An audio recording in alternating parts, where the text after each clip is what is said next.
আসসালামু আলাইকুম। নতুন একটি ভিডিও শুরু করলাম। তো আজকে দুপুরে রান্না করব বাঁধাকপি, আলু দিয়ে আর মুড়িয়ে একটা তরকারি। তো হচ্ছে এই তরকারি কেটে নিয়েছি, পেঁয়াজ কাঁচামরিচ কেটে নিয়েছি। তো কপিগুলা কিউব কিউব করে কেটে নিয়েছি। আলুগুলা একটু বাঁধাকপির থেকে একটু বড় সাইজের আলুগুলা কেটে নিয়েছি। এই যে মুরগিটা এখানে ভিজিয়ে রাখছি। এখন বাঁধাকপিগুলা দুইটা দিয়ে নেব। তো সিজ দেওয়া হয়ে গেছে। এখন হচ্ছে মশলা ভুনা করব। তো তেল দিয়ে দিয়েছি, হচ্ছে তেজপাতা আর পেঁয়াজ দিয়ে দিব। তো পেঁয়াজ লালচে যখন হয়ে যাবে তখন বাকি সব মশলাগুলো দিয়ে দিব। তো এই যে পেঁয়াজ দিয়ে দিলাম।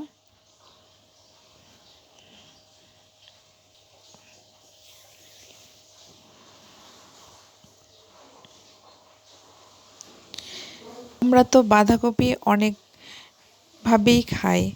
ভাজি ভাজি করে খাই, তারপরে চচ্চড়ি করে খাই।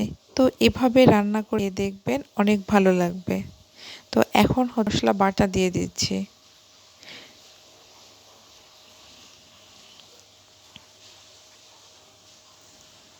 এখন দিব পরিমাণ মতো হলুদের গুঁড়া, মরিচের গুঁড়া আর দিব ধনার গুঁড়া, স্বাদ মতো লবণ।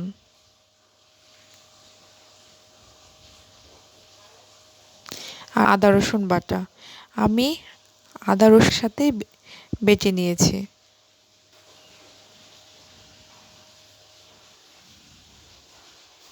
এখন মশলাগুলো কষিয়ে নিব। কষানো হলে মুরগির গোস্তগুলো দিয়ে দিব। তো এই মুরগির গোস্ত দিয়েও রান্না করা যাবে, গরুর মাংস দিয়ে করে খেতে পারবেন।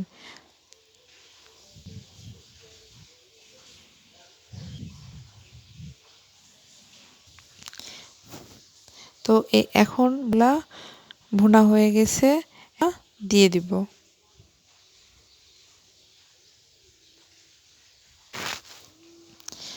গোস্তগুলো দিয়ে এখন সামান্য একটু পানি দিয়ে ওটা ভুনা করে নিব।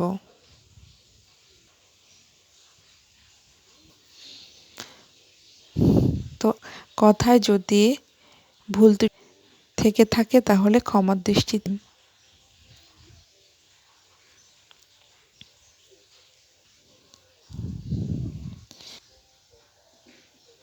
তো আমরা এখন মুরগির গোস্তগুলা হয়ে গেছে। এখন বাঁধাকপিটা ঢেলে দেব। বাঁধাকপিটা যখন তখন পরিমাণ মতো লবণ, সামান্য হলুদের গুঁড়া দিয়ে দিয়েছি।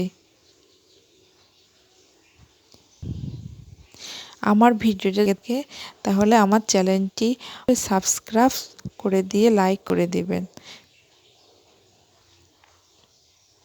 এখন ভালো করে এটাও এখন ভালো করে ভুনা করে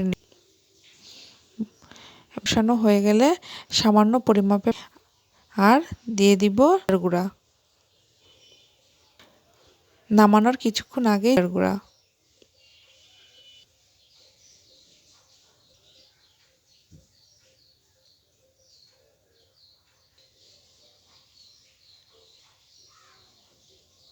শীতের সময় এই সবজিগুলা খেতে অনেক ভালো লাগে।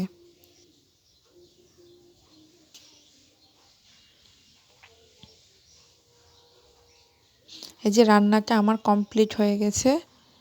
আল্লাহ হাফেজ।